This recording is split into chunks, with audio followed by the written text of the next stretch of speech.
But do you have anything how to be like super efficient? Just off the top of my head, truck setup matters. Ideally, if you're parking on the right side most of the time, you want the weed eater, edger, blower on the right side. Super easy to grab. Always walking forward with the equipment, never backwards. Matters. Maybe where you park too. Once you do this 1,000 times and you mow your 1,000th lawn, like you will get faster. You just will. With volume comes better efficiency. All right. So today we have Seamus down in College Station. He's also in Texas. Seamus, welcome. Hey, thanks for having me, Will. Absolutely. Absolutely. As always. So if you could fill me in the audience that is watching this at a later date, 30, 60-second snapshot view of kind of where you're at in business and then how I can help. All right. So I started, I live in South College Station, which is where more of the neighborhoods and the homes are. Because when you're close to the university, which is North College Station, it's just apartments and the university and all that stuff. So I just started knocking around my neighborhood, trying to do like yards here and there or whatever. So I had this like dingy 140cc Troy-Bilt mower, and that was, no self-propelled or anything. It was like wobbly.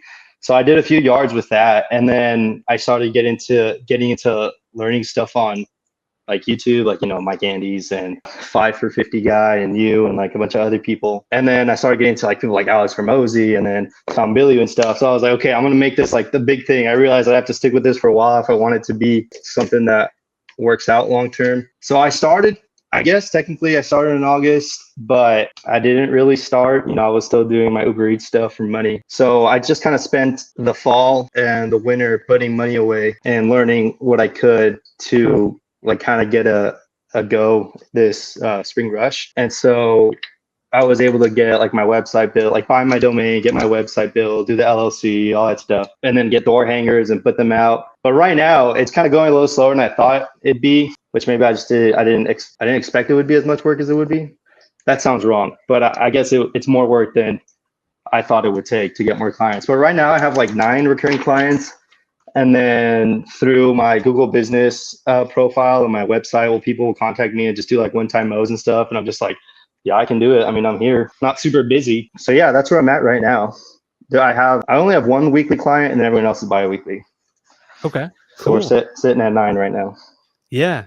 So what the reason I smiled when you talked about the Troy-Bilt mower is when I started, I had a Troy-Bilt weed whacker. And I remember that thing, man. I pulled that cord so many freaking times and the thing would not start. Yeah. Dude. And like, man, my shoulder, I'm like, I need to get commercial equipment.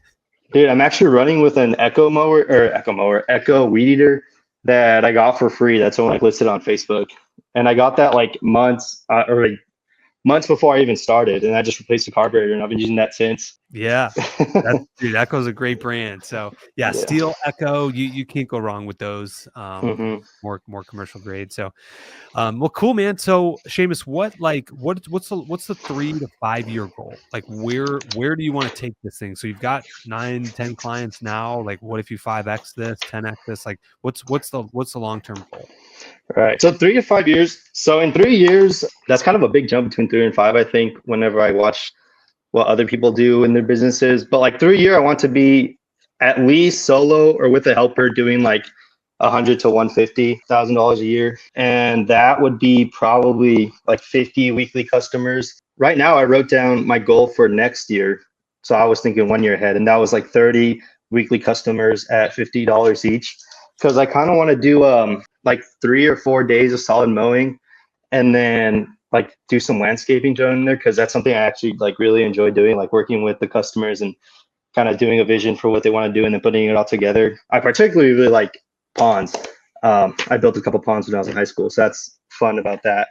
So that's like a shorter term goal. But then in 5 years, I really want to start transitioning more to like having a couple trucks and then figuring out how to hire employees and like have SOPs and stuff like that. And then going from there, just working my way, instead of being like in the business, working on the business and then handing it off to a general manager someday. And just kind of getting to a point where I'm making like a really good living just with the business running without taking all my time, so I can focus on some other things I want to do. Yeah. Awesome. That's really, really, it's good that you know that where you want to take it. So So it sounds like that sales and acquiring new customers is the biggest pain point maybe right now for you. Would you say that is accurate, or? Yeah, it's the leads because I feel like I've avoided a lot of pitfalls from watching other people on YouTube, but it's also kind of made me a little less like gun ho on just like running at stuff because I hear like all the horror stories of people losing a bunch of money on like not bidding right and like working for terrible people, and then all the crap, working long hours and making no money. So that's why I kind of wanted to do, because I could just door knock all day, every day, and then just cut someone's lawn like right there and whatever. But then that's just me, like a chuck in the truck kind of thing. And I want to build like the systems and learn the things earlier that are going to have like organic leads coming in forever. So that's why I did the Google business profile early. And that's why I have my website going early. And that's why I have my website on my truck, on the side of my truck. So that's another good thing. But from there, I just kind of want to see, like, I have that in place. And from then on, like, okay, where do we go from here after I have that? Okay, so if I heard you correctly, so you have the website, Yes. right? You've Yes. got Google My Business. I'm sure you have Facebook, Instagram, Twitter, all of the social platforms as your company name, right?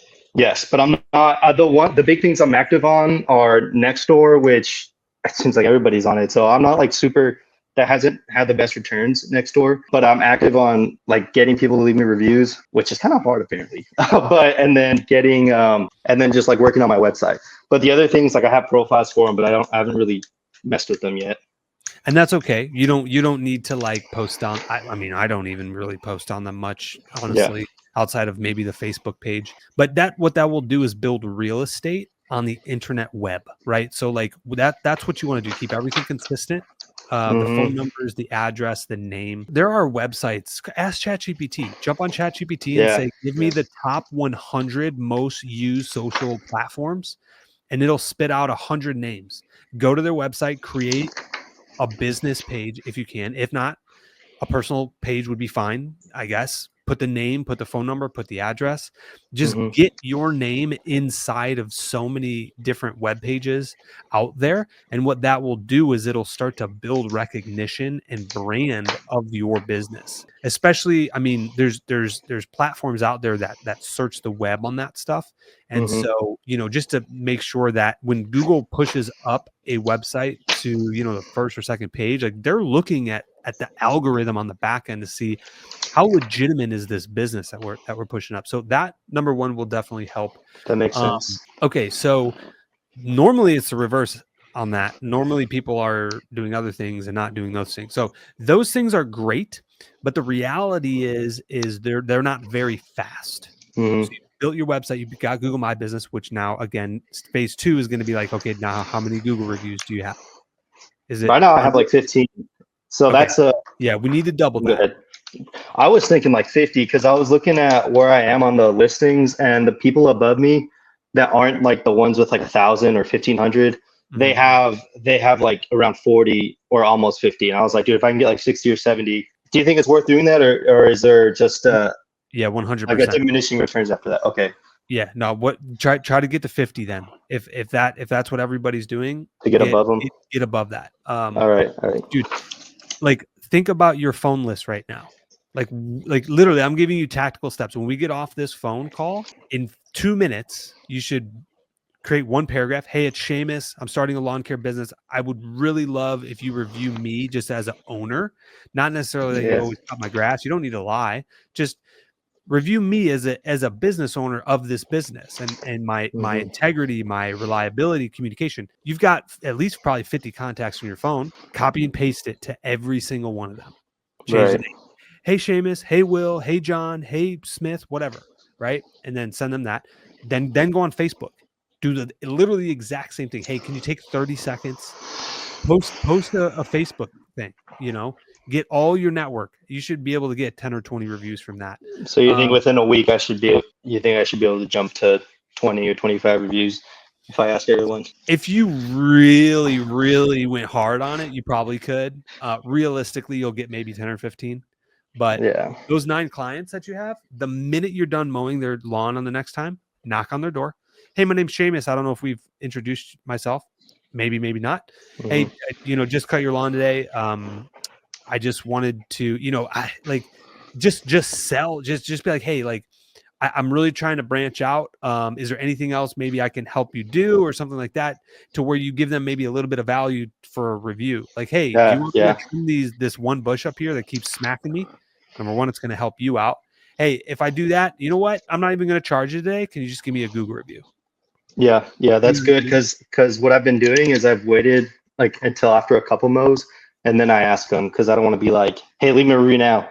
It's just like, dude, if you've been happy, like it really helps me if you leave a review. I'm doing that, and real quick on that, you tee it up better than that, right? Because I'm telling you, like, oh, just knock on the door and be like, hey, can I have a 5-star review? I'd knock on the door and say, hey, my name's Seamus. I'm the owner of the company. How has your service been? Oh, it's been great. Really?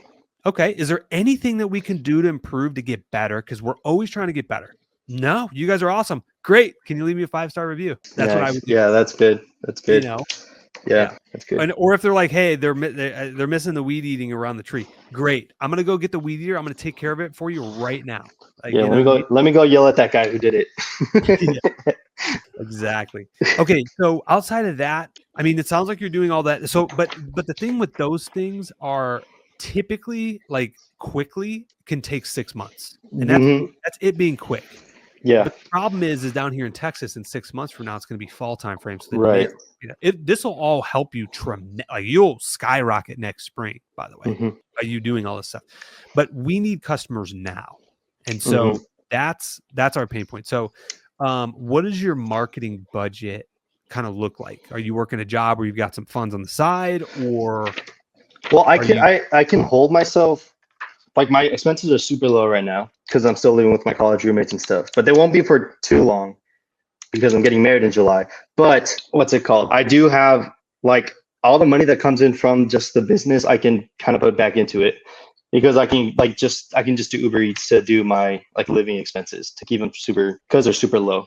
Okay. So you said that you have 9 clients that you're mowing regularly. What's the average cut per price, or price per cut? So one of the clients is $125. The rest of them are 40 or 50, and one of them is 60. All right, so we'll just say $50. So that's $450 times 2. That's that's $900, almost $1,000 per month. Yeah. And you're saying that you can roll pretty much that back into the business, which is pretty good, actually. Okay, have you done any door hangers? I did. That's something I want to talk to you about. So I was like, okay, I'm gonna I thought 1,000 was a lot. It's not a lot. But I was like, okay, I'm gonna get 1,000 door hangers and put them all out, and I got 2 customers out of 1,000 door hangers. And I think you mentioned this on one of your, after I put them all out, I saw one of your videos with the coaching, and you put out like 800 or something. You got like almost no calls. So I think it was the timing that just like really messed them up. And then I was just all out of door hangers, so I just kind of like killed me. But I also want you to critique this door hanger, because I'm kind of a like do more, do better, and then try to change stuff up. But like this was just like a quick door hanger I could make, and I already have things I already don't necessarily like about it. But it's got my company name, it's got all these different services, which I think if I did less services, maybe like just simplified it, cleaned it up, and then maybe put a picture of me in my truck somewhere, that would do better. Or do you think this is just whatever? It's fine. Can I see the other side? There's no, it's just empty. Okay. Can you hold it back up? Is that the company name, Lawn Guy? Yeah. Nice. Dude, that's a good name. Yeah, the text in the dark area underneath Lawn Guy for me on this video is hard to read. So simplicity does scale in the beginning. I don't know if it's maybe the font, like maybe make the font, like, I don't know, more easily readable. I mean, I can read it pretty well, but it doesn't hurt anything, especially if I get rid of half of the stuff on here and then just make it bigger. Yeah. Hold on. Okay, zoom in a little bit more. So we got leaf cleanup, trimming, pressure washing, property cleanup, landscaping, and more, light tree trimming. Yeah. See, the problem is when you're small, you're able to take anything. So like you do want to put those services on, but then you'll start to realize that like 80% of the revenue comes from only 20% of the services, and then you just put 20% of those services on there. So I don't think that's. I think that flyer is fine. Honestly, 2 customers out of 1,000 is not bad. Honestly, really, it's not that bad. Okay. Yeah, especially for this time of season. So we put out, I think like 20,000, 15 to 20,000 flyers this year. And if honestly, if that got me 40, because I just did the math. So if you did 20, so each 1,000 you put out, you got 2 back. We did 20,000 at our new location. If that would have got me 40 customers, I honestly, You've I'd been be happy. happy. Yeah. Like, and I mean, each customer for us is about 2K a year. So, I mean, Yeah. that's gonna make us 80K. You know Yeah, what I mean? I guess my perception is a little off because I thought I was spending a lot of money on it when in reality it's just not very much money when you got to spend money to make money on business, stuff like that.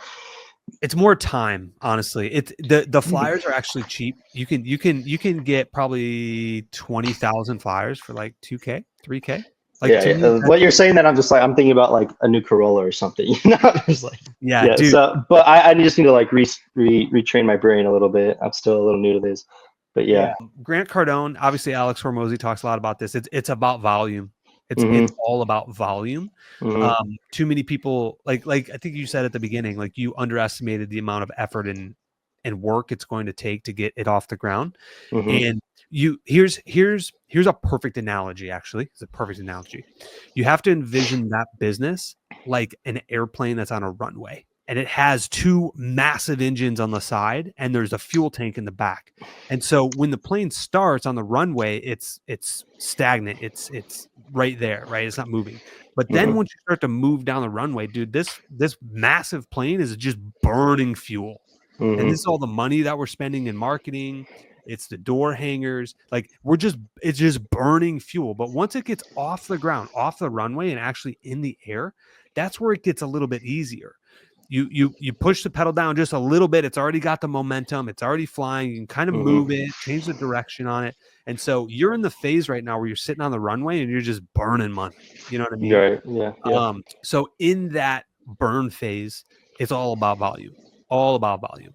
So Mm-hmm. honestly, if somebody told me I would get 2 recurring clients off of 1,000, I would say it's not 10,000. probably the best marketing, but it's not the worst. Yeah. I could get 20K of those, spend 3,000, and then make 80K gross that year. Like, and then hopefully you retain them for 2 or 3 years. So multiply that by 3. But to spend 3K plus your time, but again, the time is the more, honestly, that's what costs more. But what's nice is it's just you starting off. You don't have employees. You probably have more time. And so, just putting the work in, obviously doing the door hangers, any chance that you get in the evenings when it's not as hot and stuff like that is going to be imperative. Right. Well, let's say if I do 5,000, maybe my budget. Well, I can do more than that actually, maybe. But let's just say I bought 5,000 door hangers and had them here in the next 3 weeks, and I put them all out in 2 weeks. No, I could probably do 100. I mean, it'd probably take me 2 weeks to put them out. Do you think that's worth doing? Like 5 weeks from now, have 2,000 door hangers or 5,000 door hangers put out? Absolutely. So still, because I know we're that would be after technically the spring rush. Yeah. Dude, we just booked 10 clients last week on Wednesday, Thursday, Friday. I mean, we were booking 3 a day, Now, granted, we have a little bit more volume, but dude, there's people that don't like the company that they're using now that they signed up with. They want to change. There's people dude, this is the real estate market. Like people are buying and selling and moving. Like I'm getting like 2 or 3 people this week already. Hey, I just bought a new house. I need to set up lawn services. So, I mean, the door hangers do work. It's more of immediate, kind of quicker, but you can always do a test batch, do 1,000 of them, see how many come back. I don't personally think I would order more than 5,000 if I were you. 5,000 is a pretty good number. I would be actually kind of surprised if you put all that out in 2 weeks. If you came back to me or sent me an email on media@military lawn cuts and said, "Hey, it's Seamus, I got all 5,000 out 2 weeks from now," I'd be like, "Wow, okay, the dude's hustling." Like that. It's kind of a stretch, But yeah, I think 5,000 is good. One of the other things that you can do on Google right now, since you're not like, and it sounds like you have a little bit of money, about maybe $500 to $1,000 a month, kind of test some things. Google local service ads. It's LSA, local service ads from Google. You can. What's nice about that is you only pay for I think the clicks or / the conversion on that. I promise you, if you set $1,000 budget, you will not spend $1,000 budget. Okay. Like, I saw you talked about this with another guy too. Yeah. You said like you spent like $500 with your company in like 3 months or something like that. Yeah, and that was all through Spring Rush, and I was running the ad, and I had $1,000 budget a day. So just put it put it massively, and you'll start to get calls from that. Those will be quick and immediate because they're going to push you straight up to the top of Google. You're going to pay for it, but it's going to save your feet from walking 8 miles a day putting door hangers out. But I think if you do both, that would be the quickest, fastest way right now to actually get customers in the door. So that way, a month or two from now, instead of 10 clients, you have 20 to get you closer to your goals. All right. I'm writing this all down. All right. Yeah, that works. And the thing, even, dude, I was doing door knocking a lot. Like, it's kind of fun. It's almost like cold calling where you just like get in the rhythm of it. You know, like, dude, this person was an a-hole, but it's fine. I got the next guy. I got the next guy. I got the next guy. And actually, like, half my clients are from not half, 4 of them, which is almost half of my clients are from the door knocking I did like in October of last year. And then they signed up for stuff. Yeah. And that's just like the highest return thing I have, because it's just time. And I actually make money while I'm doing it, because part of my pitch is like I can mow it right now. Like I just go to people with all the overgrown lawns. And so I'll make some money, and then I get people that have my name on there. And then now that I have when I was doing it, I didn't have my website on my truck. But now that I do have the website on my truck, it almost seems like it would be a good use of time to just be out there, like doing people's lawns with the truck parked in front of their house and in front of everybody else's house, and they can see it. Yeah. Just to build some, advertising, get people to know who I am. Yeah. So, I mean, there's pros and cons, obviously, to door knocking. One good debate that you could say is like the amount of time that you door knock, you could spend putting door hangers out on other doors. So there's this weird trade-off. Also, I mean, and I did door knocking when I first started too. I door knocked, and the ones that answered, I said, I introduced myself. Hey, I'm starting a lawn care company. If you ever need anything, here's some of the services we offer. Can I cut your lawn? Blah, blah, blah. I didn't get any that signed up like immediately. I think some signed up down the road that called, but I think it was more so from also the door hanger maybe, or maybe it's because I'm like, hey, I live right over there. Yeah. One of the things that you could maybe test or try maybe on the next batch of 5,000 that you order. So you've got Lawn Guy there. I like it. Maybe, just maybe simplify kind of the services a little bit more clear, but maybe also putting some kind of offer on it. If you put a good offer on that, you might be able to convert a lot more. And a lot of, just think through kind of what you would like to offer. Sometimes you could do like 50% off first cut. I've seen $1 cuts. I've seen free cuts. I wouldn't recommend it on the first one because sometimes the tire kickers super overgrown. Yeah. But yeah, maybe you pair it with some kind of flower bed service too. Like, hey, if you sign up, your first bush trimming is half off or something, or free, or I don't know. Like, you don't want to dig yourself too deep of a hole on that, but you also want people to kind of sign up. And in the beginning, you're going to pay more money to acquire a customer. That just is what it is, because they don't know you yet. Right. I'll give you a perfect example. Our second location that we started this year, we paid $309 per customer that we acquired this year. Yeah. Which is kind of a lot. Yeah, it is. Yeah. Kind of a lot. At our main location, where we've been in business for 5 years, and we've built a brand recognition, and people know our trucks, they trust us, they rely on us, we communicate well, and they know us all in the community. It was only $81 to acquire a customer. That's awesome. So we overshot it by cutting it like more than a third of what the cost would be. And so that's what I'm talking about the plane that's on the runway right now. You're going to burn through money. So the $1,000 door hangers, there's a really good book by Grant Cardone. It's a 10X rule. Really gets you to expand the mind. Like if you did 1,000, let's shoot for 10. And maybe you don't get all 10 out, but even if you come up short and only do 5, it's a whole heck of a lot better than 1 or 2 or 3, Yeah, that's good. Okay, do you mind looking at my website? Well, I guess I have one question. Actually, no, could you look at my website if you don't mind? It's just lawnguybcs.com, and I'll pull mine up too. Lawnguybcs.com. All right, can you see my screen? Yes, sir. Okay, what are your questions? I had one specific question. Should I put the address in the free quote or the quote, the info box? Because whenever somebody, like, they say, okay, I need like edging and mowing for the season, whatever, the first thing I ask them anyways is like, what's your address, so I can see it on Google Maps. But I did see something from Mike Andrews one time, is that you lose something like 20% of people won't even put it in because you want their address. So I don't know what your experience with that is, but I'd like to know what you think. And I don't know what you're doing, but yeah. Yeah, so the address is one of those key components that is required to get them an estimate, which I think customers mainly understand. So much so that I do a lot of sales calls in my business, and Mm-hmm. a lot of customers, when they call me, they're like, "Hey, this is John Smith. I need services." And they're like already ready to give me their address. Yeah. Like this happens all the time. They're like, "Hey, I'm at 1113 Stonebriar Lane." And I'm like, hold up. I got to make sure, I got to see what location, like what's your zip code first? Cause we've got multiple locations. I got to jump in the Yeah. right CRM before you start giving me your address. So That's funny. to answer your question, I think the address, customers understand that that is needed to get a quote. Now you do want to simplify it. So if you really want to get super simple, you could probably combine the top and just say full name and have one line. Phone number's good, email's good. That the communication preference from a legality standpoint, where you need customers to kind of buy into the type of communication, that's good.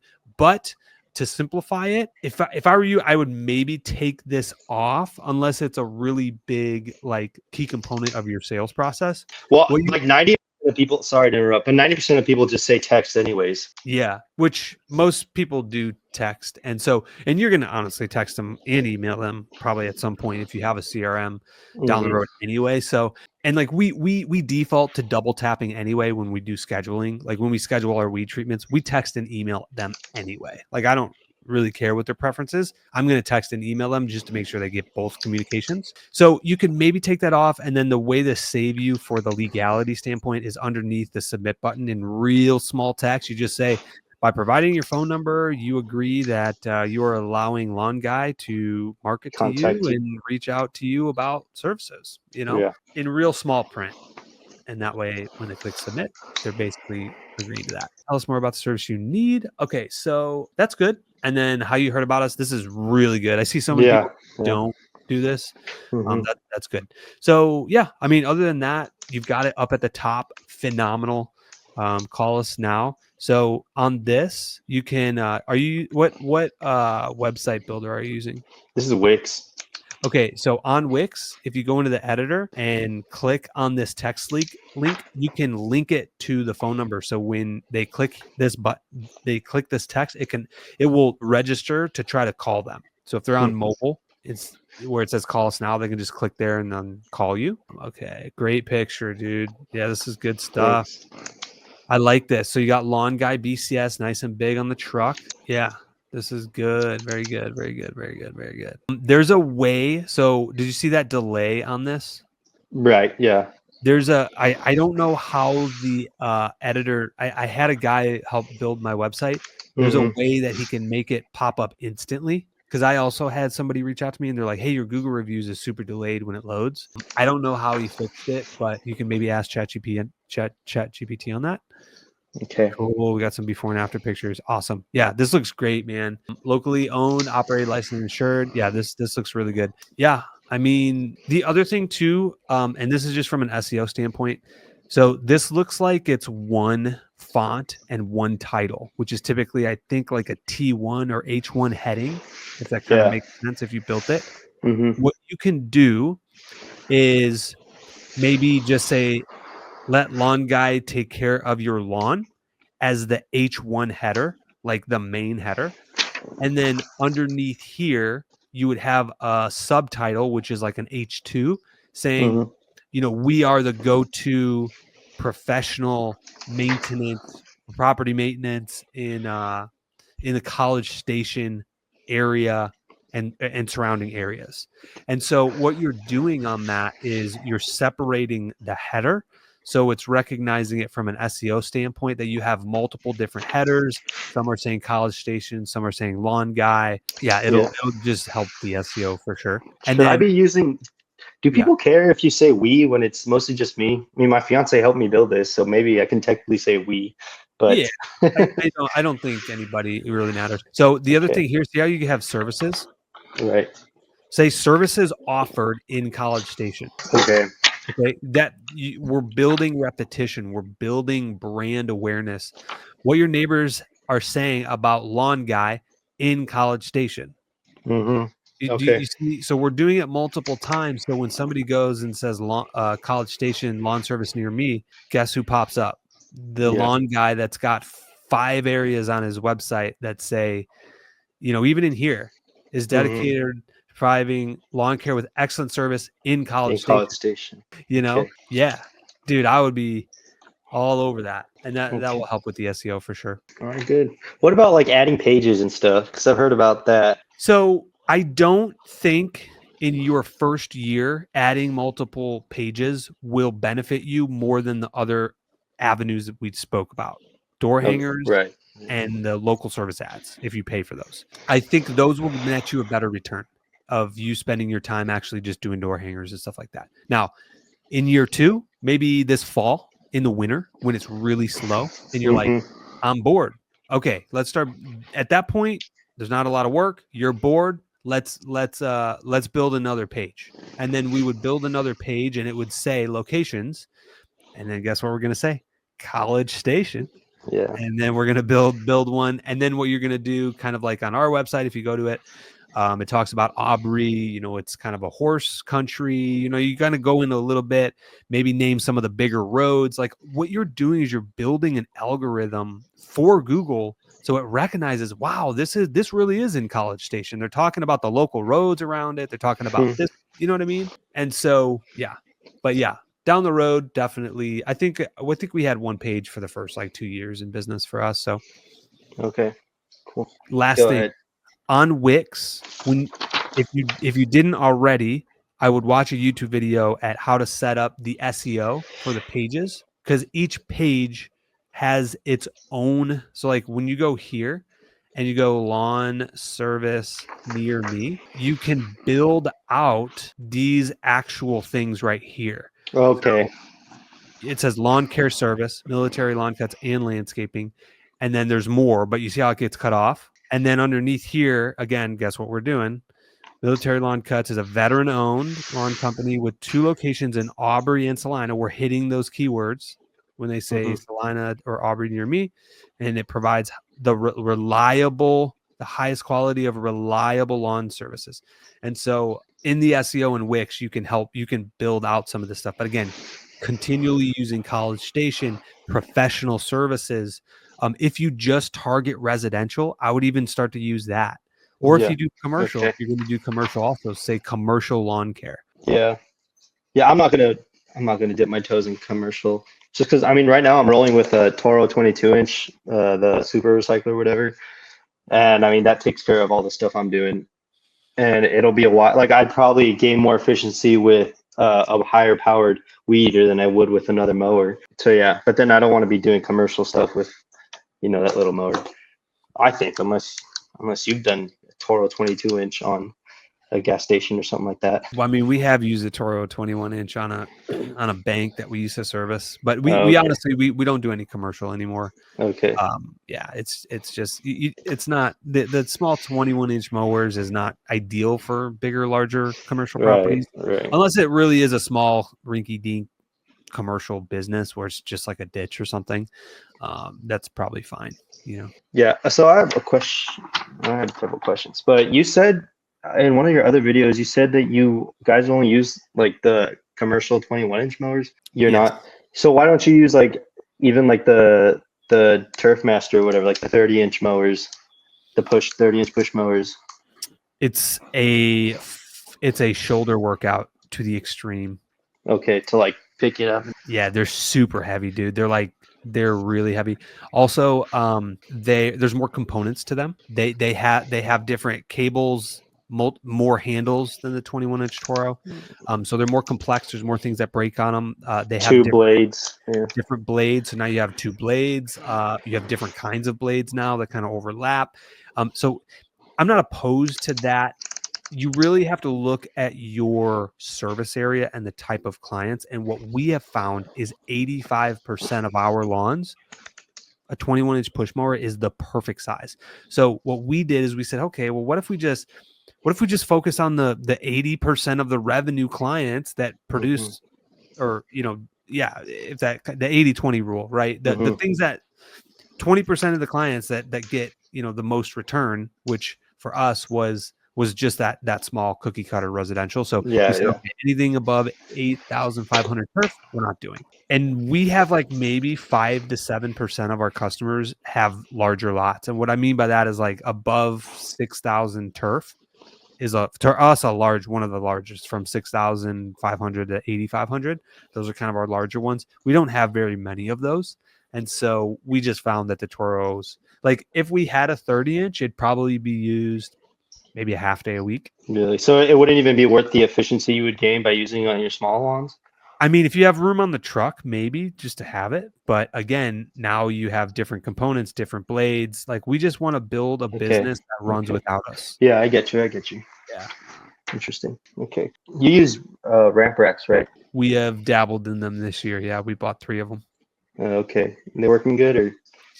Yeah, they're working great. They're expensive. They're very, very expensive, but they are doing good. I like them because when you retire a truck, which we did last year, you can just take the ramp rack off and put it on the next one, even if it's 5 years different of a truck, because you can customize the pocket holes, the just everything on it. You can customize it to every truck, so it basically is universally fitting all trucks. To where we used to have a welder locally by us. So it was a little bit cheaper. He took forever to weld the stuff. We would always have to kind of bug him. He was on that Southern time down here in Texas. Yeah. But did phenomenal work, very quality work. And we still use them today. But every time we retire a truck, then I got to bring it to him, and it's a whole ordeal. So I like being in control of it, where we can just do it internally at the shop. Right. Yeah, because the only thing is, right now with my push mower, like it easily just folds down and up, and I have a camper on my truck, which I really like. I really like that I have it because I can lock everything up at the end of the day, and it's not out in the rain and everything. But like someday, if I don't have something that folds down easily or anything, I might look into doing a sort of ramp rack thing. I don't know. We'll see. Cool. So the local service ads just puts your Google listing at the top, right? Yeah, I'll show you. Okay. Well, personally, whenever I go there, I'm like, I screw these people who are sponsored. I'm going to the ones that are underneath. It's still worth it though? Especially since I guess you said it's not too much money. Well, I will tell you, the reason why you do that is because you're very tech savvy and you understand that. And so do I. People that are tech savvy understand that those are sponsored ads. In fact, it shows it right here. Yeah. Sponsored, right? But people that are probably above the age of like 45 or 50, yeah, most don't. Like even like my mom, she just goes there and I'm like, you're clicking on an ad. They just don't know. And so you will get customers from it. You may not get the younger generation that understands that those are ads, which is probably a good thing, because let's be honest. I mean, with interest rates lately skyrocketing and the market going kind of crazy, I mean, how many 25 and under year olds do you know that own a house that need lawn care services? And even if they own a house, they're probably mowing their own lawn because they don't have enough money to pay a service yet. Yeah. It's not many. So yeah, I think the market that you're trying to hit will be okay on the local service ads. Okay. So hold on, College Station lawn services. So this is kind of what it'll look like. So this is actually mine. It's not running right now, and they're trying to sell me on why I should do it. This is one. So this is a local service ad from True Green. But I mean, it kind of looks legit. If you start putting pictures in there and like, you got good reviews, like this kind of looks legit. Get phone number. I'm like, okay. This one looks a little salesy because they just have like a web here. But I mean, they do have a picture. So I don't know. I think if it's built well, yeah, these are other ones, lawn starter. But yeah, you'll show up here. And then ideally down the road, this is where ideally you would want to get to. So spring rush, let's say it's peak spring rush and you're trying to get all the ads or all the customers. So you'd have an ad running up here. So it would say maybe True Green Lawn Care. And then down here, you would be a local one. So again, whatever, the True Green Lawn Care, whatever in here. And then when they come down here, organically you pop up first. And then after that, dude, you're hitting the trifecta on that. So they see you here, then they see you on the maps, and then they see you here. It's like they're definitely going to be calling you. Okay. All right. I have two more questions. So when I get new door hangers, should I go back to the same neighborhoods I already hit or no and put them back on? Because they are decent neighborhoods and maybe they just weren't. I was thinking the timing was probably off, but maybe not. Is it worth putting them all out again? Because there's probably, what is it, three? There's like three full neighborhoods that I got to. I don't know if it's worth putting it back up on there or not. And they're like the ones that are right next to me. The one that's right next to me, that's where I did all my door knocking. But the ones that are kind of close by, that's where I did all my door hangers. Yeah. If not, I can put them somewhere else. It's definitely not going to hurt if it's near the shop of like where you're loading and unloading each day. I mean, I would double tap them, especially if they're the core type of small residential customer that you want. And that's cookie cutter, because what you're doing is they say it takes 21 drips to acquire a customer, right? What a drip is maybe they see your truck. Maybe they get a door hanger. Now they go on Google, they see your local service ad. Then they see, your truck parked across the street. Or maybe you put a sign there. Sometimes it builds brand recognition in their brains when they get that many to when they do need to make a decision or make a jump from this lawn service provider to another. They reach the lawn guy first because they've seen your ads, they've seen the trucks, they've seen everything. And so it's definitely not going to hurt. I would say that's probably a good start. And then if you order 5,000, then you always want to kind of start closest to your to where you load and unload, because that'll have the shortest amount of drive time, and then branch out as you go. And plus they'll see the truck every single time I leave and come back and stuff. Yeah. So you're allowed, like, the neighborhoods that say like no soliciting or whatever, but as I understand it, it's canvassing. So you can just put, if someone's outside, you don't want to bother them because that would technically might be considered soliciting. You might get in trouble, but you can put door hangers on. And I've seen other people's door hangers, I think, on like the no soliciting neighborhoods. So that's fine. So the go-getter hustle in me says just do it. Solicit either. But because I've been there, done that, right?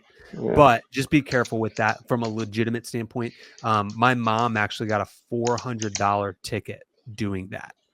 She came over one day. I gave her flyers. We went out, and literally a subdivision like right next to us, which I thought was in Providence Village, which is our neighborhood we live in. And when I talked to the HOA people, they're like, yeah, as long as you're not knocking or ringing the doorbell, you can leave a door hanger. And so, long story short, basically the cops were like, yeah, we're not in Providence Village. There's new law. There's different laws in this town. And when I was like, okay, like I'm just trying to figure this out. But they ended up writing her a $400 ticket for soliciting, because somebody called in that they saw her on her Ring doorbell camera, like by the door or something like that. And we're just putting door hangers out, right? So just be careful with that. When we started our second location, I actually called the police department because I wanted to know. Me as an employer did not want to send an employee out there and be like, go do door hangers and have him potentially get a ticket. And I said, hey, like this happened last time in a different town. What are the rules? Like this canvassing versus soliciting, like. And basically they looked really, really deep into it. And they basically said, it doesn't exactly say it, but if a police officer wanted to enforce it, they probably could. And so it's like this weird thing when you're canvassing a neighborhood that you technically aren't soliciting, but you technically are. So if you want to do it the right way, which if you're asking me, I probably would do it the right way. Just call them and call the police officer. But I mean, sometimes, you get backed up in a corner and you got to feed your family and you got to do what you got to do. Like if what's the way out? Like, what's the alternative? If I could get 10 customers, that's going to get me 2,000 a month or 2,000 a year. That's what 2 times 2. That's 4,000. Yeah. 10 customers times 2,000. That's 20K. 1,000. Yeah. I mean, granted, there's fuel costs and stuff like that, but like, am I willing to take a risk to pay a $400 fine for 20K? Who knows? We don't know. Get 8 fines every single door you go to. Yeah, or just try to get in and out. You know what I mean? Do what you got to do. But yeah, I mean, from a legality standpoint, it would be good to check with them first in your town, because every town's probably got different laws. So. Okay. Do you have time for two last questions? I do. Okay. So, do you have any like big efficiency tips? Because I've been doing this for a bit now, so I've like on my own figured out like big efficiency tips. But do you have anything for like a one man? Also, maybe for like if I do a two man someday, like how to be like super efficient? Just off the top of my head, truck setup matters. Okay. So ideally, if you're parking on the right side most of the time, you want the weedier edger blower on the right side. Super easy to grab. Rotation on the map matters. Rotation on the map. Rotation on the property matters. Call of Duty, Yeah, I'm thinking gaming over the here. Fortnite. Yeah. So yeah, that definitely matters. Always walking forward with the equipment, never backwards. Trying to think. I mean, outside of that, I mean, I don't really. I mean, volume. Like once you do this 1,000 times and you mow your 1,000th lawn, like you will get faster. You just will. And so with volume comes better efficiency over time. But Hmm. I'd say those are probably the biggest ones. Okay. And for Yeah, like a maybe where you park too matters. Okay.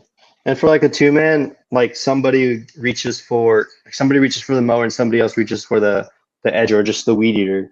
And Mhm. so they'll do like the edging, and then when the mower's done, then they can clean up everything else. Does that timing work out pretty good? So typically with our size properties, so the mower always takes the longest. Okay. Just does. So Hmm. typically the person that walks faster should be on the mower, or the Okay. first one that's jumping out of the truck in a 2-man team Hmm. should probably grab the mower first. And then what we do is we try to break it up into different, like we'll run them like half a day. That guy will just be on the mower, and then the other half a day they'll swap.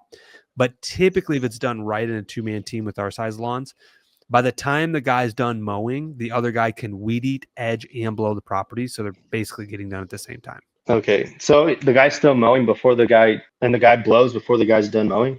Yep. How does that work? Well, I guess he's in the backyard, so he can just go by the patio or whatever. And Yep. all right. Yeah. So the mower Makes guy sense. should always start up in front, and then they start opposite of the gate. And then once they do the front yard and then the other side where the gate is, then they move to the back. And typically, if it's on a pie-shaped lot where it's really big or a corner where they're going to be back Mhm. there a little while, so the other guy can weed eat, edge the front, and then blow the front and the porch, walk to the backyard, and by the time he's blowing the back porch off, that guy's basically doing his last strip, and then they both come to the front. Okay, cool. Yeah. All right. So when it comes to branding, like how soon after you started, or like where were you at whenever you started like going, okay, I need to have like standardized colors, and like how old is your logo, and then putting that all over everywhere, stuff like that. Because I'm still thinking, okay, maybe like Augusta has colors, like when you see you're like, okay, the orange and or the yellow and the green, and then you're like you have the military green, and then let's say I pick a couple colors. When does that start mattering? Does it ever matter? Oh, it Is it definitely something worth? does. Yeah. It definitely does. What I would say in your phase right now, from like zero, like let's get to 100 customers first. That's going to matter more because you can always change the color, you can always change the brand, you can always change the logo down the road. Like trust me, we've changed the logo 3 times. In fact, this one's outdated. This is an old logo. Actually, when I get new polos, this will not be the logo. It's too busy. Nobody knows what this says. Yeah. Like, do you know what the bottom says? The lawns, cuts, and landscaping. Yeah. But it took me a little bit. But it's because I asked you about it. But and Yeah. you've been following the channel for how long? Like, how do you not know what the name of the business is? It's like, Uh-huh. and so it just needs to be simple and scalable. Now, obviously, there are different colors that do matter. And so, but when you look back at Mike Andes and Augusta Lawn Care, dude, he was wearing Oh white. yeah. He was wearing a white Jumpers. The onesie. jumper. Yeah. So, and now they're all yellow, right? And Okay. you know what I mean? So, like, I wouldn't get too hung up on it or put too much thought into it until you probably get, honestly, by year 3, maybe, give or take. And that's a general, I'm just shooting from the hip, but that was what it was like for us. Once we built a location where we did have, 7 to 8 employees, it's like, all right, let's start talking about branding and like copying, pasting the locations and like actually building a true brand long term from a 20, 30-year standpoint. In the beginning, all that matters is just the next customer. Literally, like just getting the next sale. because that will give you the confidence to believe that you will be here 30 years from now still mowing lawns. Maybe not you, but your team. You know what I mean? Yeah. And it might be worth, I guess, listening to maybe books and stuff about it, just so when the time comes, I already have a background in, the concept of it. Yeah, but honestly, Interesting. dude, you can. I mean, maybe not so much the military, which we could always go tan or dark green or army green or even like that grayish camo. Like we could even go that route, or we could switch it up and do some like a I don't know, like a purple or something, like a purple camo and still be military lawn fits. Like I don't know. Navy. Yeah, exactly. But like, yeah, and I just want to reassure you that no matter, like, you're the lawn guy, right? So you Yeah, can yeah, pick that yeah. any color. You could be pink if you wanted to, honestly, to really stand out. And I thought about Mm. that, dude. Yeah, dude. Back in because when I was starting to think about this, you want to pick a color that stands out. I'm like, dude, Like how nobody else crazy sees. would that be if we were riding down the street with hot pink trucks? Breast cancer, long hair. Yeah, dude. Like people would be like, what the heck? Like people would know us, Yeah. They look versus you up and be like, oh, another, good reviews. yeah, versus just like another white truck or I don't Yeah, know, but that's funny. yeah, So how long were you doing like mowing yourself? probably the first 4 years. Did that take a toll on you, like Yeah, physically? 100%. 100%. Yeah. There was on, I think, year 2 or 3 where I was like, I literally can't do this anymore. I was like, you got to throw the towel in and everything. But yeah, I, obviously thought about it, prayed about it and everything. And I obviously got through that hard time, but I think I needed to get to that point to realize that I can't do it all and that I need to rely on other people. And I think it was maybe a pride thing of like, I don't know, like people just kind of sometimes people let you down. Yeah. You know what I mean? It just is what it is. But yeah, I don't know. You just kind of get through it. I mean, I haven't mowed. Well, actually, I take that back. I mowed the HQ a couple weeks ago, and I got a blister on my hand. Look at this. It's just a There you blister. go. So yes, I do mow lawns still every once in a while. But no, outside of that, dude, it's been kind of wild. I haven't really mowed. Last year, I don't even think I really mowed much last year. So it's been a couple years, but it's a journey to get there. You know what I mean? Yeah, because I mean, I'm good to mow lawns for I think another 10 years. Like I used to build fences in the summer and stuff. Like I can work in the heat, no problem, but I just don't want to, like, it's definitely not worth it if it's going to affect my health in any way over the long period. Like I have nothing to prove to anybody on how tough I am by sticking it out for longer than I need to, by just like, in the heat and crap like that. Yeah. And that started to affect me, like with the physicality of it. What I would recommend to you, because you look pretty young, right? And you probably can mow a lot of lawns, which is good. And I hope that you can and still do. However, just don't let that be the reason why you don't get out of the field. It's like, oh, well, I can go out and do it, right? Because it's comfortable. It's comfortable. We know it. We know that we can, like, if a guy doesn't show up, it's like, oh, all right, I'll cover down for him. And it's like, no, but what if you can't? And I distinctly remember calling a friend of mine who owns Grass Person down here in Louisville, and they do like over 3 million in revenue. Congrats. They have a ton of employees. They do commercial, all this stuff. And his name's Jack. And I called Jack and I said, Jack, I'm going through the thick of it right now. I got employees that aren't showing up. I'm like, and I can't, like, I got 8 employees. I'm like, if 2 or 3 call off, I can't go out and do the workload of 3 people. I'm like, I just physically cannot do that. And neither could he, because he was, I think, like 55 at the time. So that or 60, like he was getting up there in age. And so I called Jack and I'm like, Jack, what do you do when you got guys that don't show up? I'm like, because you're not going out in the field, right? And he's like, no way am I going out in the field. My wife won't let me. He's like, that's not even an option. He's like, so I am forced, which again, it might be a benefit and positive thing, that he's forced to become a true entrepreneur and a business owner and be resourceful and reach out to other people that can come in and do the job and do the work, or to recruit and to hire more people and to be overstaffed during the busy season. And so he's forced to work on the business and not work in the business all the time because of his age. And so what I'm telling you is you are young, and it is so easy and so complacent to be like, yeah, I'll jump back in and help out. So I have to make like a conscious choice to do it almost. At some point, now you're in the grind phase right now. So for the next 12 to Today. 24 months, Yeah. there's nobody out there doing the work but you, Seamus. It is what it is. Like you have to do the work. You have to go through the hurt, the blood, the sweat, and the tears for the first 24 months. Like that, you're just going to have to do that. But eventually, when you get another truck and you get more employees, don't fall back into that trap of, oh, well, I'll go back out. At some point, maybe in year 2, 3, or 4, you draw the line and say, this is going to be the year. I don't care how backed up we are. I don't care how many employees call off, even if we can't get the routes done. I will not go out in the field, and I will be forced to be resourceful and to find other workers and to overstaff my team. So that way it doesn't happen that way where we're not getting any of the routes done and we lose half the customers because we're not getting them done, you know? So yeah, that was my pitch to me 3 years ago when I was in the thick of it. So hopefully that helps somebody else.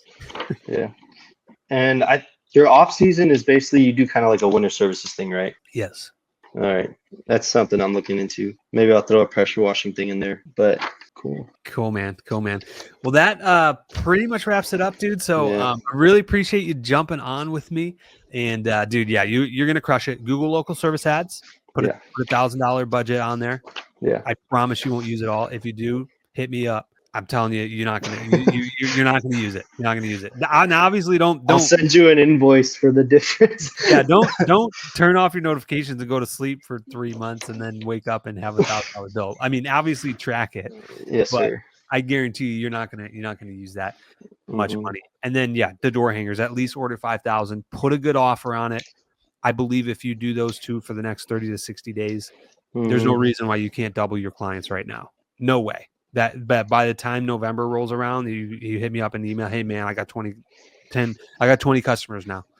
Like what you said is working. The website's starting to work. All that stuff. Get the reviews. Get the Google reviews. All that matters. All that stuff matters. Yeah. And I guess I'm lucky that I don't have to, I don't have a bunch of mouths to feed tomorrow because time's on my side, and so as long as I stay in business, the website's going to do its job. The Google business is going to do its job. It's all going to come together. Absolutely. Just got to stay in it, stay in the game. Absolutely.